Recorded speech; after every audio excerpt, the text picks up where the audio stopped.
Growing up, I lived in a very small town in Northern California that didn't even have a single streetlight. Where I lived was an old railroad hotel that had been turned into apartments. My whole family lived in that apartment complex at one point. There was 6 apartments, and 2 of my aunts lived in 2 of the apartments. My grandmother in one, my sister in another, and my mother and I in one. Also, and then there was another apartment that had another random person that wasn't a part of our family living in it. I have countless stories that I could tell you about, especially with paranormal experiences we had in that place, but these are just some of the more prominent ones that I think of often. We lived in one of the bottom apartments on the front side of the complex. I guess you would call it that, and obviously there was one apartment above us, and before my aunt moved in there, or out of there, I'm not sure, but it was vacant for a while.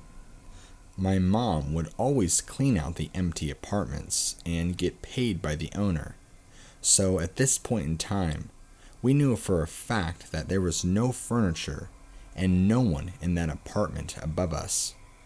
I remember sitting in the living room with my mom and my sister talking, and all of a sudden, my mother shushed us and tells us to listen. We are sitting there, and all of a sudden, we hear loud scraping noises, like someone is moving around heavy furniture and pushing it across the floor in footsteps upstairs. We were baffled and a little creeped out because, like I said, we knew no one lived there at the time.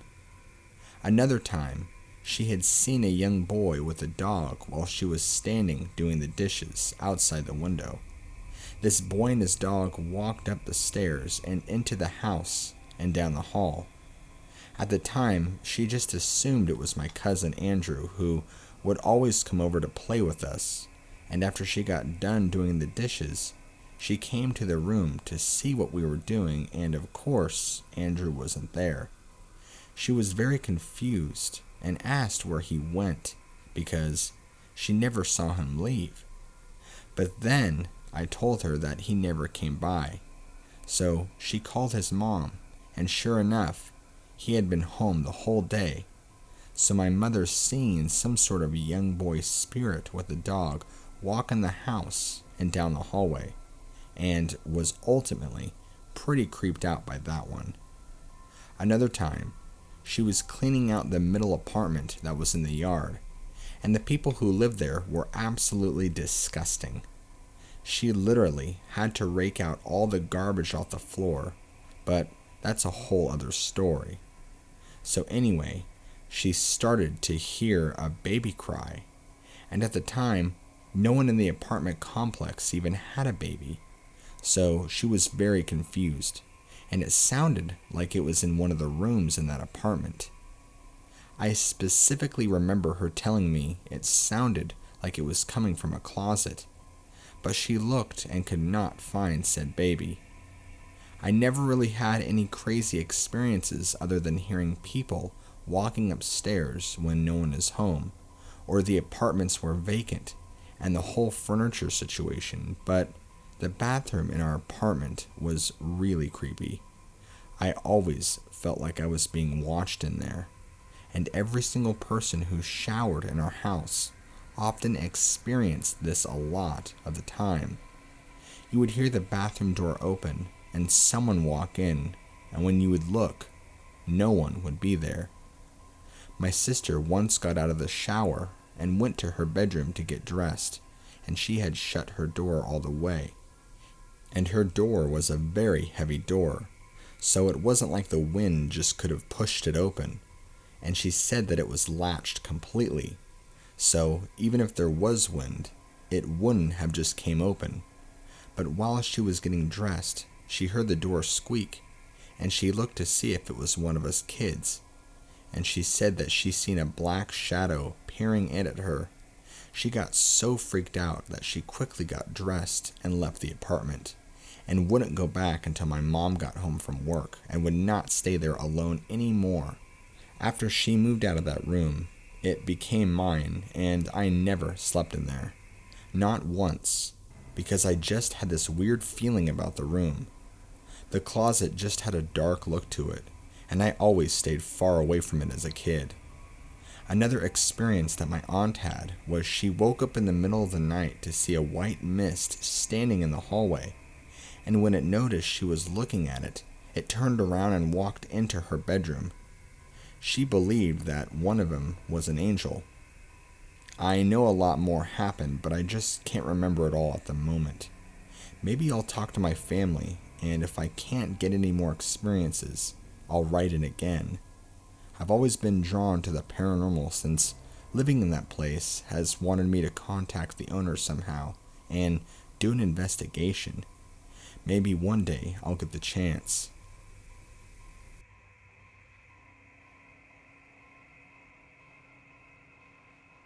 I'm a 16-year-old male, and I used to be a bit skeptic to all things paranormal, until one weekend at an abandoned house. To give some backstory, I was with my two best friends at the time, Delaney and Julia. We were home alone and bored at Delaney's house with nothing to do. I can't remember whose idea it was, but one of us had the idea to drive around some of the old dirt roads and check out abandoned buildings. There are a lot of abandoned places around where we live. It's pretty far out in the country, surrounded by either farms or woods. So, we went to the first two old tobacco houses, took a few pictures, and just sort of goofed off. We got back on the road and saw an old, unkept driveway. Keep in mind, hardly anyone lives on this road. So, we decided to drive down the driveway, despite Julia saying we shouldn't because it didn't feel right to her. Not the fact that it'd be trespassing, just that she had extremely bad vibes about the place. However, Delaney and I insisted. We drove down it, and it went pretty far back into the woods. This is where weird things started to happen. We parked the truck in a little clearing, and noticed an abandoned house in the distance. However, before we got out of the truck, the front sensor went off, beeping like crazy. Then, so did the back one. It was if someone had walked around the truck. The weird thing about this is we were parked in a clearing, so there was nothing to make the sensors go off.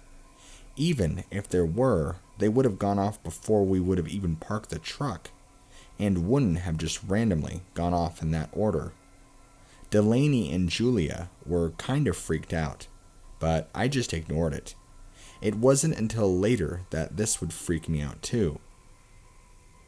We all got out of the truck and started walking towards the house. I was in front with my friends walking a decent distance behind me. If I'm honest, I was just showing off and acting fearless.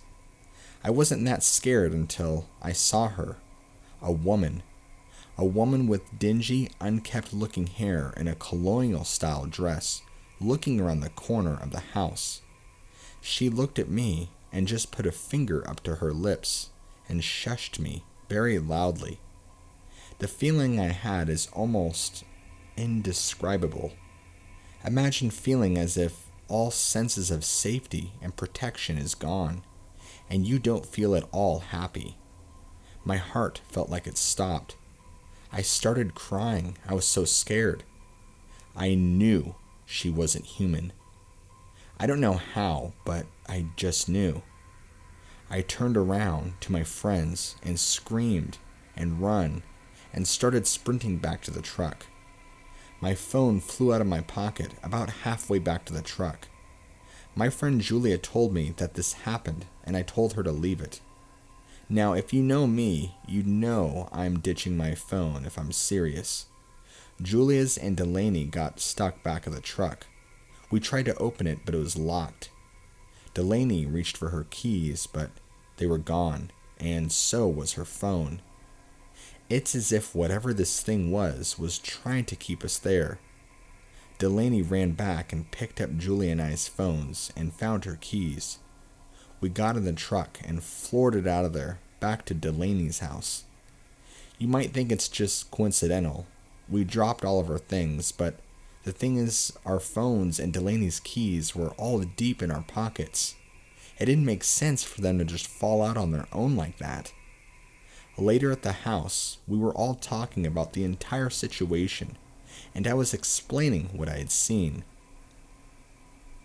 My friends didn't even hear the shush, nor did they see the woman. I was afraid they didn't believe me, but Julia reassured me the look on my face, and tears were proof enough for her to run as well. We later found that there have been few sightings of ghosts on that road by workers at Fort Pickett, which is a military facility nearby.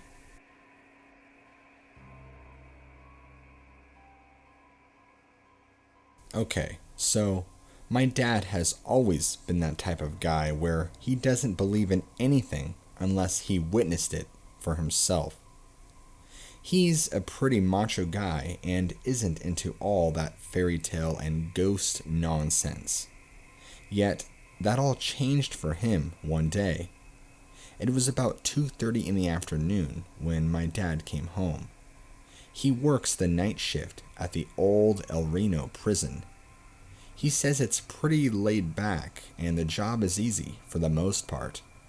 He'll usually drive around the prison in one of the guard trucks or keeps watch in the towers. But one night he was sent to do a sweep of the chapel, as to make sure no one was in there who wasn't supposed to be. His boss, let's call him Jack, told him to come back and check in with him after he had done so. My dad walked through the yard out to the chapel, and as soon as he walked in, he said he felt just a wave of nervousness come over him.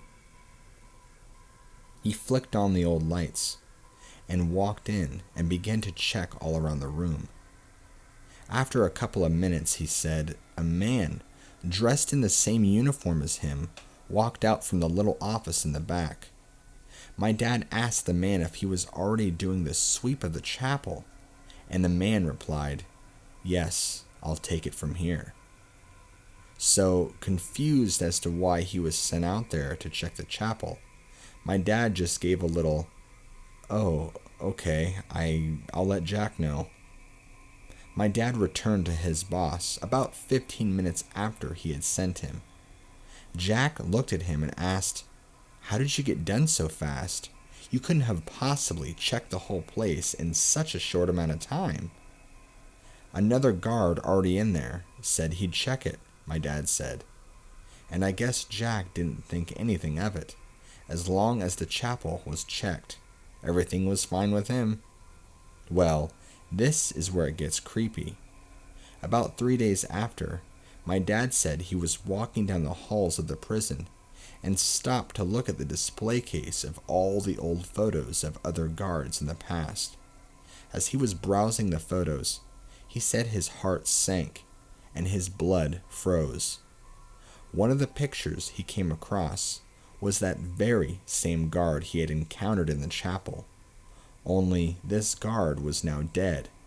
Apparently, about 4 years before my dad started working there, a riot had broken out in the chapel, and a guard was stabbed to death, and that guard was the same man my dad had seen. But out of the 12 years of working there, not once had he ever heard about the riot until now.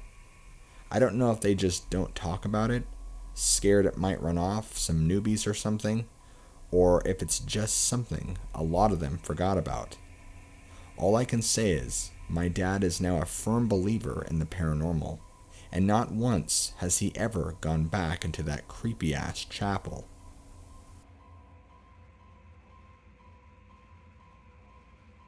I'm 27 years old, male, live in the UK with my fiancé, and currently work as a teaching assistant for teenagers with special educational needs in a school not far from the Bradgate Park. I have worked in a number of schools and children's home now, and these buildings, especially the children's homes, are usually old, renovated houses or halls. This particular story happened in 2013, when I had just started working as a support worker at a care home for teenagers and young adults with autism, brain damage, and challenging behavior. The house that I worked in was pretty big. There were 2 living rooms, a large kitchen, a game room, a study, and 5 bedrooms. There was also a huge garden with a summer house activity room that led on to acres of fields and woodland. I had been working there for about 3 weeks and primarily worked the waking night shift. This shift ran from 10 p.m. until 8 a.m., and it was my duty to make sure all of the residents were settled for the night and to get the cleaning done before the day staff came in to take over. I would usually get all my jobs done for the night around 1 a.m. and spend the rest of the night listening out for anyone that woke up. I would watch TV, read my university course books, or sometimes just play games on my phone once I finished. The residents usually slept all night. On one particular night, though, a young man named James was particularly restless.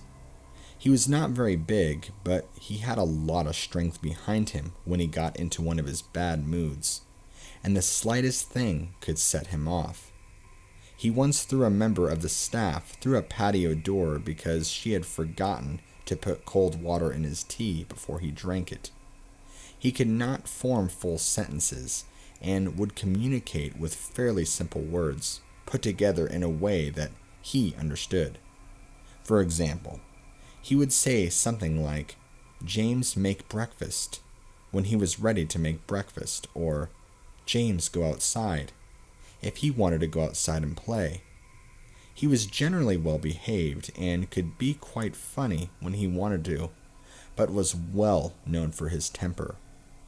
At around 11 p.m., James got up and came downstairs to make a drink. I stood in the doorway and watched just to make sure he didn't break anything or hurt himself, and he went back upstairs without any real bother. I sat on the top step and kept an eye on his door for maybe 15 minutes or so, just to make sure he didn't wake any of the other residents. Once he settled, I went back to my cleaning. The room beneath James's bedroom was a communal living room with board games, a TV, sofas, books, stuff like that. I was in there dusting and mopping the floor when I heard something heavy drop onto the floor in the room above. I knew James was prone to temper tantrums if he got frustrated, so I went upstairs and knocked on his door. As I reached for the key to open it myself, he opened the door and looked at me. He seemed perfectly calm, and his eyes looked almost half shut, like he had been asleep. I asked if he was okay, and he said yes, and put his thumb up. This was something he did when he was in a good mood and not stressed out, so I left him to it and told him to be careful, thinking that he had knocked something over.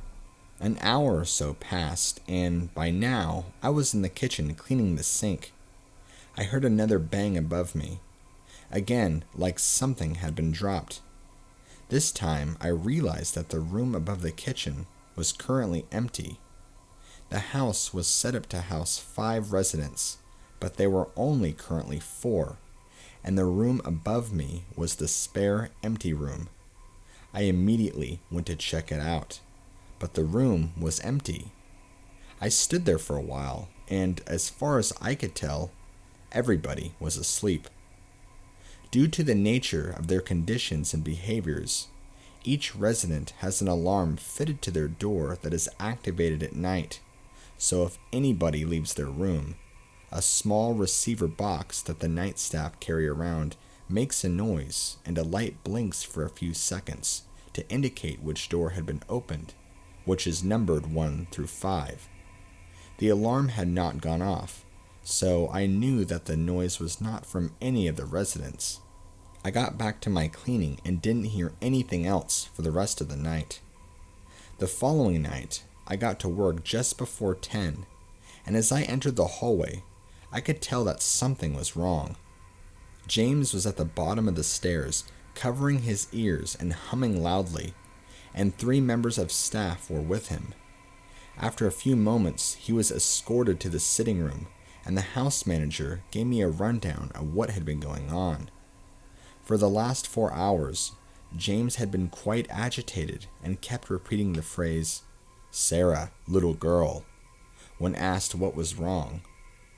This was something we had never experienced with him before, and the general conclusion was that he had seen something on TV or in a movie that stuck in his head and made him repeat the phrase. Once James had settled into bed, the night staff left the other member of staff that was sleeping in went up to the staff bedroom. I got on with my tasks and, as usual, finished around 1 a.m. Soon after this, I went upstairs to do a quick check on all the residents, but as I got on the first floor landing, I noticed the light had been turned off.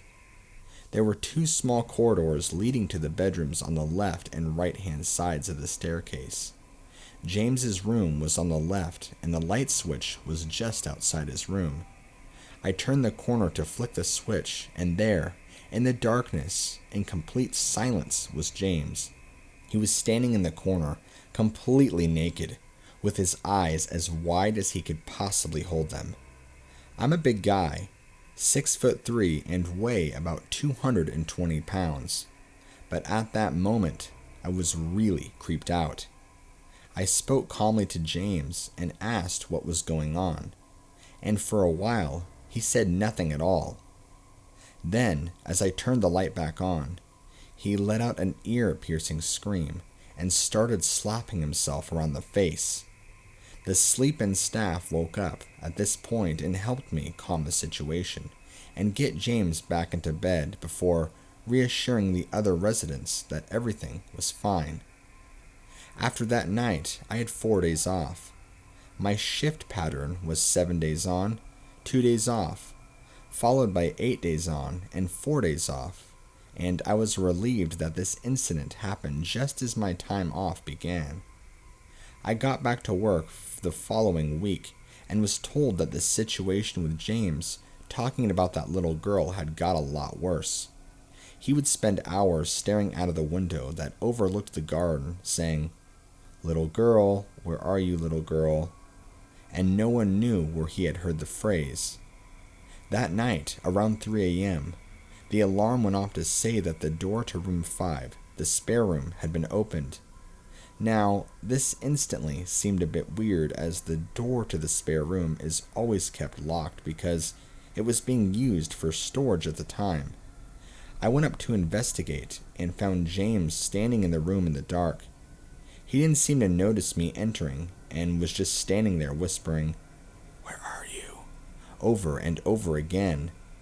I gently touched his shoulder and said something like, "Come on, mate, let's get you back to bed, it's late." James turned around and started heading back to his room, and for a second I was relieved.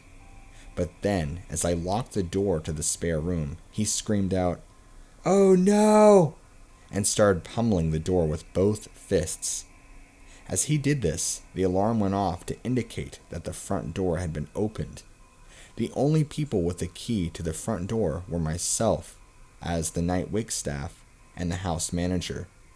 The door has 4 locks on it, 2 that require a key, and 2 that require electronic ID cards. It was now 3:25 a.m., and the manager never came in before 8, so I presumed that he must have had some kind of mistake, and continued to defuse the situation with James. He finally calmed down and went back into his room, so I went downstairs to check the front door. To my surprise, it was wide open. I shut it immediately and started checking every room in the house in case someone had got in. I then checked on each of the residents just to make sure they were still in the house. everything was fine. The next night, everything was calm until around 2 a.m. when one of the other residents, Connor, got up and said that someone was tapping on his window.